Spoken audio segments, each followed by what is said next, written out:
another surprise for you as well. After Eleanor's talk, you'll have another talk, and I'll tell you. Well, I'll spill the beans now. Francis Souza, the artist's daughter, very kindly agreed to also give a little talk as well about Susan Hampstead. So, without further ado, Eleanor.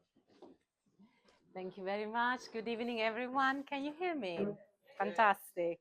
It's a real pleasure to be here tonight and see the pictures next door. They're really glowing, and you will see some quite bad reproductions in my PowerPoint, but likely you can go next door to look at real things.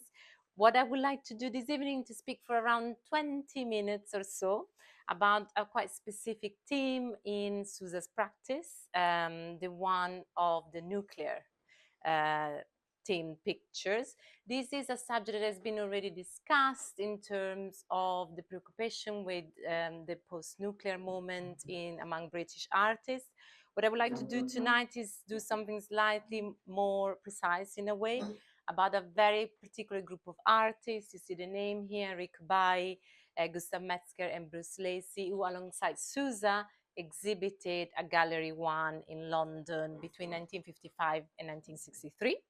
And I would also more specifically like to look at the preoccupation for the theme of the atomic bomb and the nuclear age in relationship with more broad scientific and pharmaceutical development, and this fear for the deformation and annihilation of the human body alongside the pollution of the land. And finally, I would like to finish looking more specifically at Souza's relationship with nature as something that is a sort of thread that continues from his time in Goa, in Bombay, and then in London and New York. So I will begin by just setting the scene. Gallery 1, many of you will know, was a gallery established by Victor Musgrave in London in 1953. Victor Musgrave was a poet. He met Ida Carr, his wife, and important photographer in Cairo in the early 40s. At the time, he was stationed in the Air Force in Cairo, and Ida Carr was already an important photographer. She has a studio, and also she participated in exhibition alongside Egyptian Surrealist part of the Art and Freedom group. And I'm setting the scene in this way very much to indicate how they were a really special couple. You see the sort of bohemian setting of the gallery and their house above the gallery. It was called Gallery 1 because it was initially at 1 Lichfield Street just off Charing Cross Road, and then moved to Soho. And also to give a sense of the very international scope of the artists they exhibited and the themes they were interested in. They exhibit, Musgrave in the gallery in a period of 10 years between 53 and 63, exhibited the French artist Yves Klein, the Sudanese artist Hussein Sharif, who at the time lived in London, the Mexican Rufino Tamayo, and of course they staged a very important exhibition, 7 Indian Painters, which was selected by Butcher. Souza was one of the 7 painters, and Souza himself had as many as 6 exhibitions over 8 years between 1955 and 1962. The year after 63, the gallery folds and closes after these 10 years of very exciting exhibitions. Going back to the very specific theme, I'm sorry, and just last to say that I'm including Ida Carr here because, of course, she was not just an important photographer, but she photographed all of the artists I'm discussing this evening. And of course, you will also see her pictures as part of the exhibition. So going back to the sort of theme of the evening and the nuclear theme in Souza's pictures and fellow artists at Gallery 1, I'm beginning with this very important work, Moonstruck Scientist from 1955, which was reproduced in black and white in the gallery of the exhibition when it was shown. And actually, they are not very good photographs of this work around. I don't know if you can find out more later about possible locations and why it has not really circulated. But this picture was particularly important, was picked up very early on by the press, and observers very much noticed the extraordinary visual language of this picture, the title, of course, and this gazing upwards of this rounded face, which seems to be pierced by this sort of nails coming from the sides, as this sense of this both gaze of reverie but also hallucination, as he sort of gazes at these clouds of, possible toxic material suspended in the sky. It was exhibited in 1957 at Gallery 1, Souza's second exhibition, and I'm showing a cover of the catalogue alongside a detail of the head that was reproduced alongside the work. That's a small photograph of Victor Musgrave during the exhibition of Souza in 57 with one of his paintings above, and of course the portraits by Dakar by the same year. This is a very important moment for Souza when he starts developing what really will become a sort of ongoing theme. And this, of course, is one of the star pictures in the exhibitions here tonight, and you will have a chance to see much better in the gallery, The Mad Prophet in New York from 1961, which was included in a later solo exhibition of Souza, 1961, a Gallery 1. And this is a very important publication and exhibition in which Souza publishes a number of statements in the catalogue, including one that says the only effective action to hold the drift to nuclear war is civil disobedience. And this is one of the most outspoken statements by Souza, very much in a way bridging nearly into activism and really much demonstrating how important it was, his concern for the proliferation of a nuclear weapon. It's also a stunning picture. Again, you will see much better in the room. I was looking at it with Conor. It seems like he possibly did it with pressing bubble wrap against the surface of the picture, but it gives you that sense of grid of this backdrop of New York at the time, and really the desperation of this sort of frozen figure with his upward arms and this sense of the beautiful decoration of the dress. In 1961, this following year, there is another important picture also in the show, The Apocalypse, that very much continues the same theme. And also in the exhibition, you have images of the unstretched canvas in the studio in Belsize Park, not far from here, where Souza had moved by now. And I think it's really poignant in this particular image of the metastasis on the hands and the use of this religious iconography of the death of the Christ to signify this apocalyptic moment. And of course, the apocalypse in the religious Catholic, at least, but imaginary of many other religions, is associated with natural disaster. And this sort of a scale of natural disaster very much signals potentially the end of human life. And soon after 1962 is manufacture of nuclear weapons. And I think also this is a really striking picture. Interestingly, the head is so deformed that it's sort of, you can barely read it, but it's still very clearly signaled by the multiplication of the eyes, the nostril, and the mouth.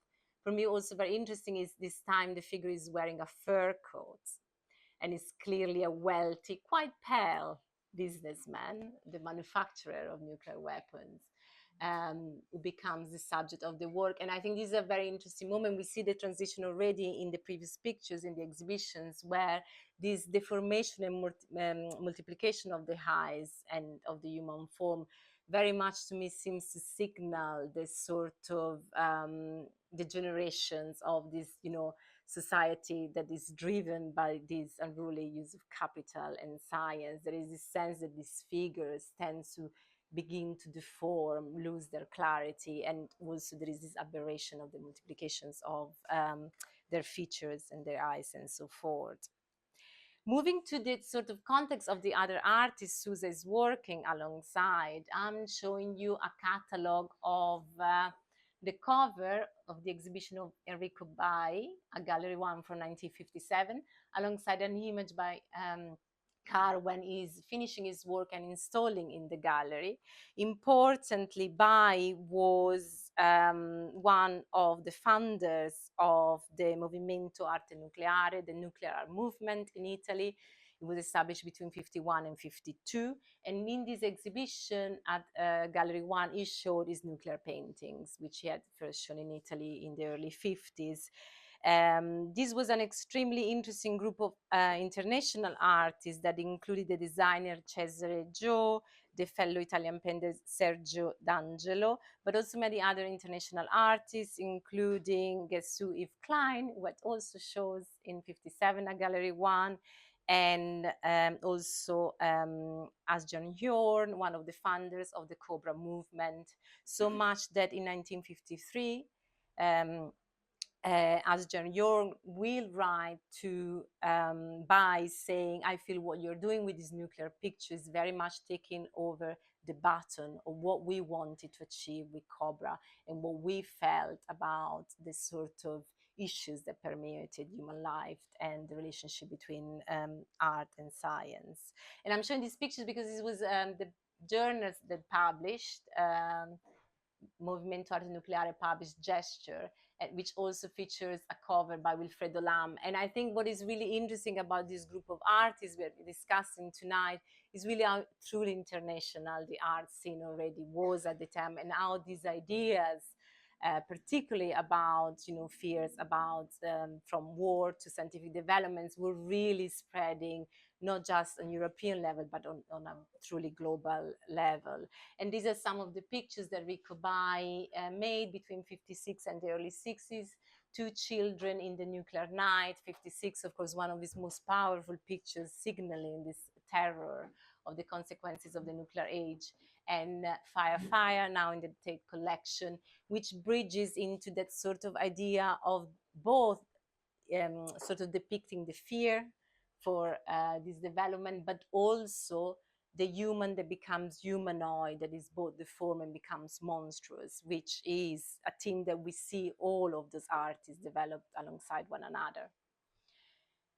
A third artist, Gustav Metzger, very interesting figure. He was a Jewish emigre artist who came to escape sort of Nazi Germany. He was a pupil of David Bomberg, a painter in Britain. He stops completely painting in a period between 53 and 56. And around 56, 57, he starts this series titled Table. He makes 15 of these paintings. Here's one from 57, which very much he describes as this table that is painting in his imagery turning into the mushroom cloud of the atomic bomb. And it's very significant that in the span of period between 57 and 61, when he publishes the Autodestructive Arts Manifesto, is very much visiting, is regularly at Gallery 1, and is clearly influenced by the work of Souza and Bai and these conversations that are happening across these different artists. Here pictures that, again, Carr took of him, his very first destructive painting. What he did progressively was from moving from this gestural use of paint to actually cutting and burning through the canvas. And this is another picture that Carr took of an exhibition, Festival of Misfit at Gallery 1 of 62. So it really shows you how the gallery was bringing together all these artists and ideas. And this is a little extracts from the manifesto of autodestructive art of Metzger, when he mentioned the dropping of the HH bomb. And he goes on stating, not interested in ruins, the picturesque. Autodestructive art reenacts the obsession with destruction, the pummeling to which individuals and masses are subjected. Autodestructive art demonstrates men's power to accelerate disintegrative processes of nature and to order them. And I think this idea that of this disintegration of nature and the power of ordering it resonates so deeply with Souza's picture, which are both this sort of signaling of that destruction through the sort of nuclear cloud, but also the power of making through pictures like the manufacture of nuclear weapons. So I think what I'm trying to say is that despite the work looks so different and sort of manifested in this very different way, there was these generations of influences and conversations that were really happening and those artists shared. And the last artist I would like to mention is Bruce Lacey, who had an exhibition in '63, one of the last one, a gallery one. It was the first exhibition of automata and humanoids by Bruce Lacey. And I'm showing you two of the sculptures that sort of emerged in the following years, 64, 65. All of those were sculptures that he made correcting primarily sort of different discarded type of objects. He used army surplus as well as outdated electrical consumer goods and household junks, and also used prosthetic elements like the leg in Boy Oh Boy. And despite these pictures have become sort of synonymous with aspects of British pop to an extent, and many read them as humorous, they were really not intended to be so. And there is a very important interview in '67 in which Bruce Lacey clarifies that actually these estates are objects that I consider to be hate objects, fear objects. They are not meant to abuse, and they were very meant to signify his fear that the scientific developments in a way were infiltrating the body. They were going so far that the possibility would have been for the body to be completely taken apart and reconstructed, and the consequences were very much unknown. And I'm just showing to you comparative pictures of these works. Sorry, for some reason the images don't come as nicely as I would have hoped, but you see Souza by Metzger and Lacey works produced between '61 and '64, and you very much see the connections. And what I would like to emphasize is the importance not just of the atomic team, but in a way the atomic team being part of a much broader range of concerns for the way in which science, technology, the pharmaceutical industry were developing and very much going to alter our bodily and psychic way of being in our relationship with the environment. I have spoken for quite a bit. Do I have another few minutes? I would just like to finish going back to one of the points I mentioned at the beginning, which is looking a little bit more precisely at Souza and why this is really a conversation that is clearly happening among leading artists. And Souza was one of the first to really propose this theme in his pictures, particularly the Moonstruck scientists we have seen. There is also, I believe, a deeper, profound connection to Souza's personal engagement with nature and how he experienced nature from a very young age. And I'm going back here to pictures from 1944 when he was still in Mumbai. And when I was researching in the last year his work, I was really fascinated by the way in which formally the depictions of the figure very much echoes the representation of nature. And even if we are looking at a sort of quite, in cases, desperate conditions of underprivileged individual, there is this sense of figures being in harmony formally, how they are developed in the work. And for me, it was very interesting to go back and read again his publication from 1955 in Nirvana of a Maggot, in which he also included these really beautiful drawings of natural elements, because it is a really beautiful text that has been read in many different ways. But one of the fundamental aspects of the text is that it's about going back to Goa, and a lot is about this recollection in very detailed way of swimming, of eating, of resting, and this sort of very deep, intense connection with nature.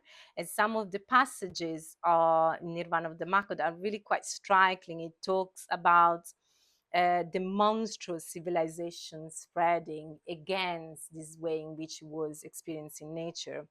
And he also goes on to say that he recognized how the destructive force of a civilization, and I'm quoting, civilization, if we can call it civilization, with its monstrous fangs, which were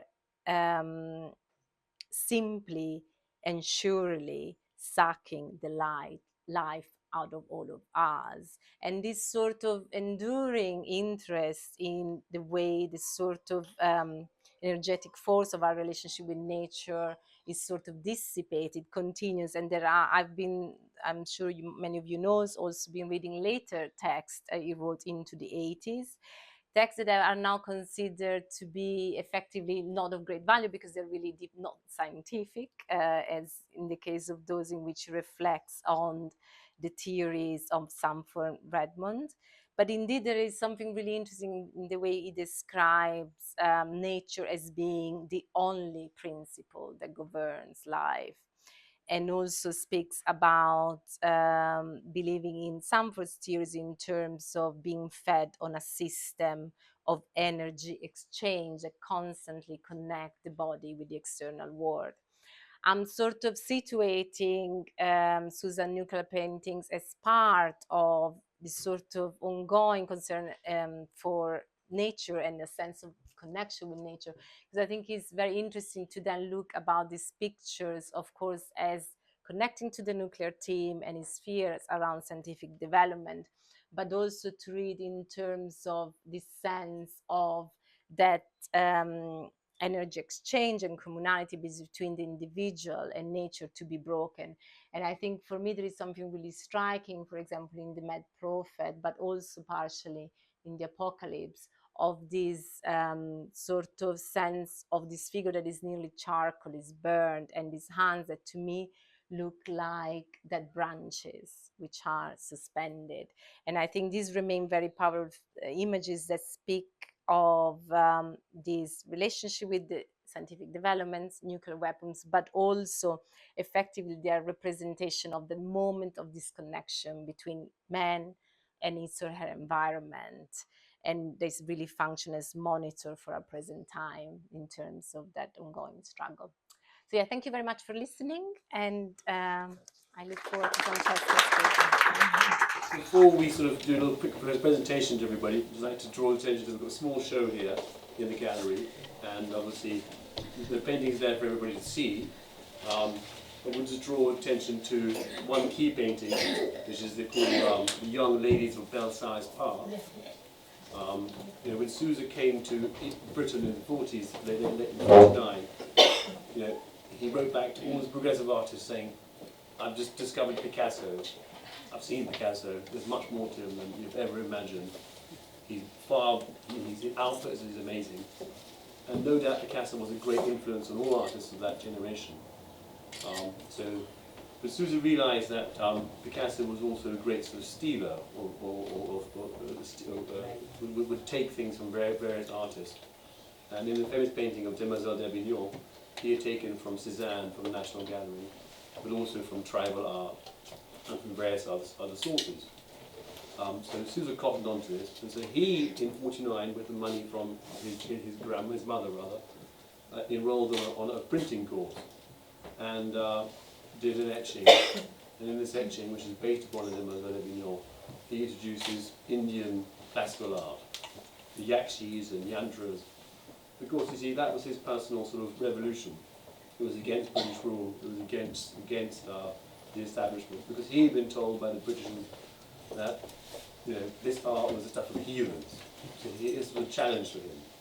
Anyway, so during this time, obviously, Souza became very successful, and the painting we have here is from '62. And by this stage, Souza is no longer dealing with Indian subjects. He's a modern British artist, very well respected in this community, as Elena and Francesca pointed out. And in this painting, he simply does a new version, which is a testament to Belsize Park. And in this painting, it's simply called Young Ladies of Belsize Park. So that's where I'd like to end. And I urge you all to go and see the show. So thank you all for coming. Before everyone goes, I'd just like to say thank you to Elena. Just a little thank you.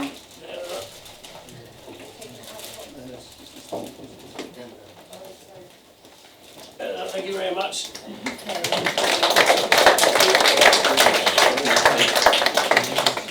And obviously to Francesca Souza, thank you very much. Obviously this exhibition is a travelling show, well not a travelling show, it's a part of the Souza Centenary, and obviously we start with a show off in Goa at Suna Paranta. So Ishita, can you come and please take your little gift? Thank you very much for hosting a wonderful show in Goa.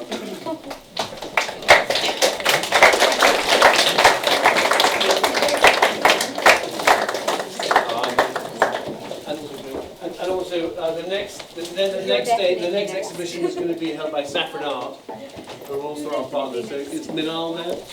Could you come and collect her thing? So her exhibition will be in November in Mumbai. So if any of you are there, please do join us. Thank you very much, Minal.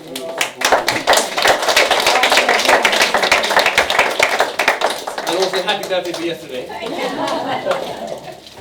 And obviously, last but not least, is Kiran just arrived just in time.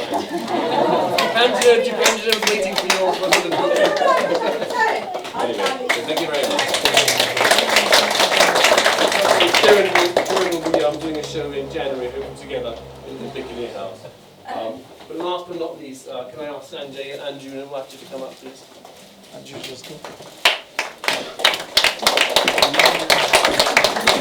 Andrew? Andrew, please come. Andrew, please come. Where is she? Anyway, so without Sanjay's and Andrew's support, this wouldn't happen. So thank you very, very much. And one last word, I'd like to also thank all the lenders to the exhibition as well. Thank you very much. Please enjoy, and the bar is open now.